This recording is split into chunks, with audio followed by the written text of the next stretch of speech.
Routing adalah suatu protokol yang digunakan untuk mendapatkan rute dari satu jaringan ke jaringan yang lain. Rute ini disebut dengan rute dan informasi rute secara dinamis dapat diberikan ke router yang lain ataupun dapat diberikan secara statis ke router lain. Routing adalah proses di mana suatu router memforward paket ke jaringan yang dituju. Suatu router membuat keputusan berdasarkan IP address yang dituju oleh paket. Semua router menggunakan IP address tujuan untuk mengirim paket.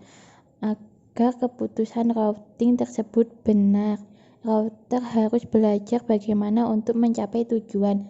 Ketika router menggunakan routing dinamis, informasi ini dipelajari dari router yang lain. Ketika menggunakan routing statis, seorang network administrator mengonfigurasi informasi tentang jaringan yang ingin dituju secara manual. Jika routing yang digunakan adalah statis, maka konfigurasinya harus dilakukan secara manual. Administrator jaringan harus memasukkan atau menghapus rute statis jika terjadi perubahan topologi.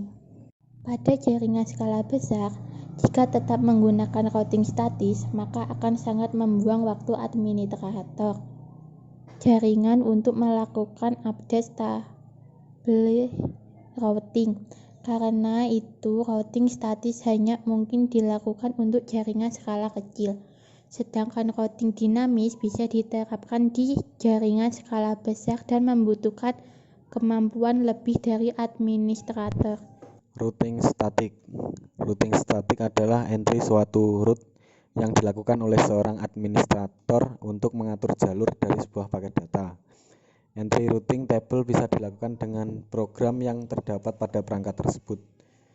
Cara kerja routing statis dapat dibagi menjadi 3 bagian. 1. Administrator jaringan yang mengkonfigurasi router. 2. Router melakukan routing berdasarkan informasi dalam tabel routing. 3. Routing statis digunakan untuk melewatkan paket data. Seorang administrator harus menggunakan perintah IP route secara manual untuk mengkonfigurasi router dengan routing statis. Alamat next hop address adalah sebuah interface router yang berada di sebuah network yang terhubung secara langsung. Kita harus mampu melakukan ping ke interface. Alamat next hop address adalah sebuah interface router yang berada di sebuah network yang terhubung secara langsung. Kita harus mampu melakukan ping ke interface. Exit interface. Kita dapat menggunakan ini untuk mengaktifkan net hop address jika kita menginginkannya. Tetapi ini hanya dapat diterapkan di sebuah link point to point seperti sebuah WAN. Perintah ini tidak akan bekerja pada sebuah LAN seperti internet. Administrative distance secara default. Router statis memiliki sebuah administrative distance jarak administrasi 1 atau bahkan 0 jika kita menggunakan sebuah exit interface dibandingkan sebuah alamat next hop. Kita dapat mengubah nilai default dengan menambahkan apa yang disebut administrative weights atau bobot administrasi pada akhir dari perintah ini. Permanen jika interface dimatikan, shutdown, atau router tidak dapat berkomunikasi ke router hop berikutnya. Secara otomatis router akan dibuang dari routing table. Pilihan permanen akan membuat entry router ini tetap ada di routing table meski apapun yang terjadi. Routing statis memiliki keuntungan berikut. 1. Tidak ada overhead atau waktu pemrosesan pada CPU router, yang berarti kita mungkin dapat membeli router yang lebih murah daripada jika kita menggunakan routing dinamis. 2. kedua, tidak ada bandwidth yang digunakan di antara router, yang berarti kita mungkin dapat menghemat uang untuk link 1. 3. Routing statis, menambah keamanan, karena administrator dapat memilih untuk mengizinkan akses routing ke network tertentu saja. Pemilihan jalur routing. Routing merupakan sebuah mekanisme pengiriman paket data yang ditransmisikan dari satu network ke network yang lain. Pada sebuah router biasanya mempunyai sebuah tabel routing atau lebih yang menyimpan informasi jalur routing yang akan digunakan ketika ada pengiriman data yang melewati router.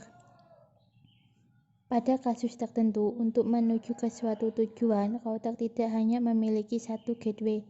Misalnya, karena router harus menghubungkan banyak jaringan yang memiliki segmen yang berbeda. Contoh sederhana bisa kita lihat di topologi berikut.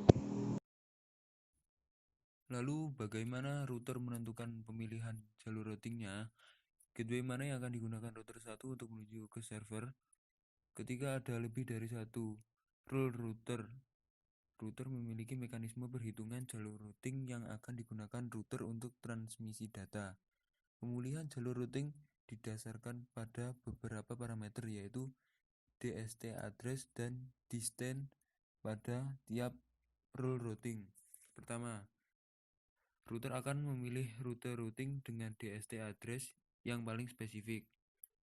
2. Kemudian router akan melihat nilai pada parameter distance di tiap rule router. Semakin kecil distance, maka rule itu akan digunakan. Jika terdapat beberapa rule routing dengan DST address sesama spesifik dan distance yang sama, maka router akan memilih dengan random robin. Dari topologi sebelumnya didapat rule routing seperti berikut. Ada gambarnya. Bagaimana urutan prioritas jalur yang akan digunakan router 1? Kita akan coba bahas berdasarkan mekanisme pemilihan jalur routing oleh router. Perlu diingat, trafik yang akan ditransmisikan adalah trafik dari router 1 menuju ke server dengan IP address 192.168.30.3. Coba perhatikan pada rule routing tadi. Untuk tujuan IP 192.168.30.3 DST address yaitu sama dengan 192.168.30.0 prefix 29. Lebih spesifik dibanding DST address sama dengan 192.168.30.0 prefix 24. Sehingga rule B akan digunakan sebagai prioritas pertama. Lalu rule mana yang akan dijadikan prioritas 2 dan 3? Perhatikan rule A dan C. Keduanya memiliki DST address yang sama prefix 24.